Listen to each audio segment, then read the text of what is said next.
Hello दोस्तों, कैसे आप सभी। आशा करते हैं आप सभी बहुत अच्छे होंगे। मेरा नाम है मीना रावत और मैं स्वागत करती हूँ आपका अपने यूट्यूब चैनल पर उत्तराखंड के देहरादून शहर से। देहरादून शहर के एक छोटे से गांव से, और जो बसा है, मतलब जो तो नहीं बसा है, गांव तो खैर नीचे रोड की तरफ बसा है, लेकिन मेरा घर है जो है जंगल के किनारे। तो दोस्तों, कैसे आप सभी। तो आज जो है वेडनेसडे, बुधवार। तो घर के काम हमने आधे अधूरे ही किए हैं। अभी आधा ही नाश्ता बनाया है। हस्बैंड ड्यूटी चले गए हैं, छोटा बेटा और उसके दादाजी जो है हॉस्पिटल चले गए हैं। उसकी थेरेपी के लिए बोला था डॉक्टर ने। तो थेरेपी जो हम हैं अल्टरनेट डेज़ में करा रहे हैं, तो परसों ले गए थे और आज उसके बाद आज जा रहे हैं। गायों को मैंने दूध दाद निकालने के, गोबर वगैरह निकाल के, भूसा भी दे दिया। भूसा निकालने के बाद मैंने इन्हें बाहर में निकाल दिया और पराली दी है। तो लक्ष्मी के वहाँ पे की धूप थोड़ा निकल गई है, अब आएगी दूसरी साइड से, क्योंकि यहाँ पे ये लग गया है आम का पेड़, तो इस वजह से धूप कम आ रही है। और ये है, इसने कल दूध देने में इतना ड्रामा किया। मैंने इसके पैर बांधे, इसने दोनों पैरों में जैसे घोड़े की तरह उछला ये, और बाल्टी गिरा दी। तो अब ये वैसे छूटने वाली है दूध से, ये दूध नहीं दे रही है।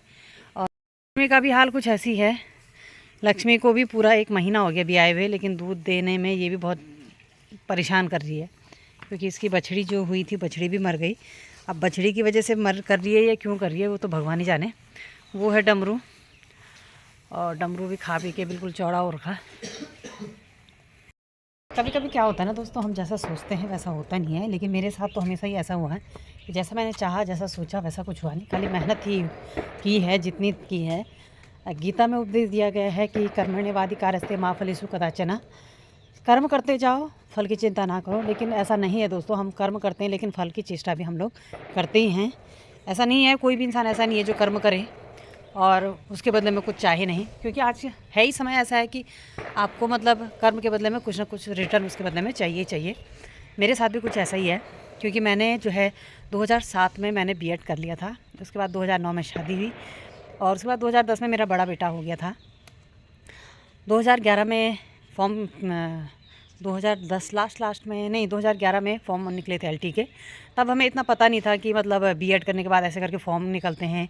सच में बताऊं तो गांव में थे, तो गांव में यही है कि काम करो और काम के साथ साथ अपनी पढ़ाई भी जैसे तैसे कंप्लीट की। तो पता नहीं था कि ऐसे ऐसे करके फॉर्म फिल करते हैं, ऐसे करके भी पढ़ना पड़ता है, नोट्स बनाने पड़ते हैं। क्योंकि इंटर के बाद मैंने जो ग्रेजुएशन और अपना पीजी जो किया था, वो मैंने किया था प्राइवेट, और उसके साथ ही साथ मैं गाँव के एक छोटे से स्कूल में पढ़ाती भी थी, वहीं गाँव में। तो 6 साल मैंने गाँव के स्कूल में पढ़ाया। तो उसके बाद शादी हो गई थी, बीएड भी किया। तो एलटी का फॉर्म निकला था, तो मैंने सिर्फ 2 बुक से पढ़ा था। उस टाइम पे क्या था कि हिंदी आपका सब्जेक्ट आएगा और प्लस थोड़ा जीके वगैरह है। 2 पेपर होते थे, फर्स्ट और सेकंड शिफ्ट में, 2 शिफ्ट में पेपर हुए थे। तो मेरे साथ मेरे पापा आए थे, बड़ा बेटा, मैं गांव गई हुई थी।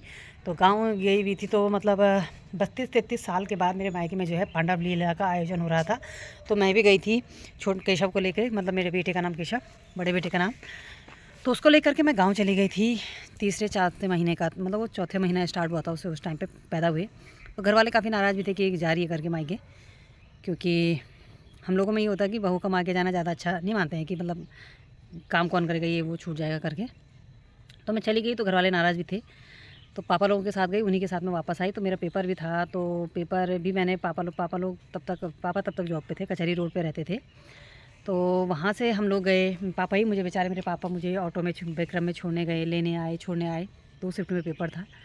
लेकिन अनफॉर्चुनेटली दोस्तों, मतलब कुछ क्या बोलूँ मैं, किस्मत ने भी साथ नहीं दिया। शायद से कुछ मेरी मेहनत में कमी थी, और फैमिली से, ससुराल की तरफ से देखा जाए, अगर मैं क्लियरली बोलूँ, ईमानदारी से बोलूँ, तो नहीं सपोर्ट मिला। मैं 2-3 नंबर से एलटी में रुक गई। टेट का एग्ज़ाम भी दिया मैंने 2011 में। सब फर्स्ट बार जो टीचर एलिजिबिलिटी टेस्ट था पूरे ऑल इंडिया में जो खुला था, उस टाइम पे नया नया रूल चला था, तो उसमें भी मेरे 2 नंबर से रुक गया था। नहीं तो मेरा अभी या तो एलटी में या तो टीटी क्लियर करके, उस टाइम पे टीटी क्लियर करके लोग सीधे लग गए थे प्राइमरी में। तो मेरा उस टाइम पे हो नहीं पाया। मतलब ये मेरा बैड लक ही था, और वो बैड लक मेरा अभी तक चल ही रहा है। अगर शायद से उस टाइम पे हो गया होता, तो आज मुझे मतलब लाइफ कुछ और ही होती। और शायद से आज मेरी अपने लगा लीजिए कि 15 साल मेरी शादी को 2011 से लगा लीजिए, 2024 लगने वाला है, तो इतने सालों की मेरी जॉब हो जाती, और मेरी भी एक अच्छी स्टेबल लाइफ होती, अपनी एक इमेज होती। क्योंकि हस्बैंड प्राइवेट जॉब पे है, तो जिसका मतलब पैसा नहीं है जिसके पास, तो उसकी आजकल वैल्यू भी नहीं है, उसके साथ लोग बात करना भी पसंद नहीं करते। इस तरीके की बातें वैसे बोलनी नहीं चाहिए, लेकिन ये चीज़ें जो है मुझे कहीं ना कहीं बहुत ज़्यादा लगती हैं, बहुत ही ज़्यादा। और स्पेशली काम करने का मुझे बुरा नहीं है कि मैं आज भी काम कर रही हूँ, गोबर निकाल रही हूँ गाँव में, जो पहाड़ों के गाँव में, वो गाँव में तो ये सब चीज़ें की हैं हमने पढ़ाई के साथ साथ। लेकिन शादी के बाद दोस्तों ये चीज़ें मेरी पढ़ाई के साथ साथ, घर के कामकाज के साथ साथ, ये चीज़ें भी मेरी जारी रही और अभी तक जारी है। बट दुख इस बात का है कि पता नहीं क्यों मेरी किस्मत मुझे बार बार परेशान कर रही है। अब मैंने सोचा चलो, अब उम्र भी इतनी ज़्यादा हो गई है कि आप पढ़ाई का खुद भी मन नहीं करता अब, और बच्चे भी अब पढ़ने वाले हो गए हैं, उनको लाना छोड़ना जो भी काम है घर का, अब घर में अकेली मैं ही हूँ करने वाली, जो भी करना है मैंने ही करना है। तो अब ये होता है कि चलो खेती बाड़ी भी अपनी देखनी है, अकेली बहू होने के नाते नाते तो खेती बाड़ी भी देखनी है, अपने सब कुछ देखना है। तो चलो मैंने सोचा एक गाय पाल लें। गाय पाली दोस्तों, बदनसीबी इतनी कि उसने दूध ही नहीं दिया, इतना परेशान करके दिया जैसे तैसे करके। और उसके बाद अपने घर की भी आई, सोचा था कि चलो ये जो ख़रीद के लाई हूँ मैं उसे बेच दूँगी, लेकिन वो भी बिकी नहीं। और अपने जब घर की जो मेरी नई बछड़ी पहली बार भी आई, तो वो भी मतलब ऐसा तांडव मचा रही है कि मैं कहीं ना कहीं मन से इतना दुखी हो गई हूँ, इतना टूट गई हूँ कि ऐसा मैंने क्या बिगाड़ दिया, किसी का क्या बुरा कर दिया कि किस्मत जहाँ से देखो, मैं जहाँ हाथ डालती हूँ वहाँ से ही मेरा मतलब कहीं से मुझे मतलब फ़ायदा नहीं होता, उल्टा नुकसान ही होता है। मतलब ये चीज़ें कहीं कहीं मुझे लगता है कि क्या बोलूँ मैं इस चीज़ के बारे में। क्या ये एक क्या इतना मैंने किसी का बिगाड़ दिया कि मैं जहाँ हाथ डालती हूँ। मैंने यूट्यूब चैनल खोला एक मेरा, तो मुझे कहीं ना कहीं लगता है कि अगर किसी की मतलब नज़र भी शायद से लगी जाती है, इस चीज़ को मैं मानती हूँ। तो जैसे ही मतलब अगर जो आपको पसंद नहीं करते उन लोगों को अगर आपकी चीज़ों के बारे में पता चलता है, तो आप, मुझे ये लगता है और ये चीज़ मैंने महसूस भी की है कि वो चीज़ मतलब उस चीज़ में आपको नुकसान होना बिल्कुल तय है। और ये चीज़ मेरे साथ हुई भी है। मेरा जो एक चैनल और था उसमें मेरे लगभग 2000 सब्सक्राइबर होने वाले हैं, और जबकि अभी 9 महीने हो गए मुझे, अप्रैल से मैंने स्टार्ट किया था, 9-10 महीने हो गए मेरे चैनल को स्टार्ट किए हुए, अभी तक उसमें 2000 कंप्लीट नहीं हुए हैं।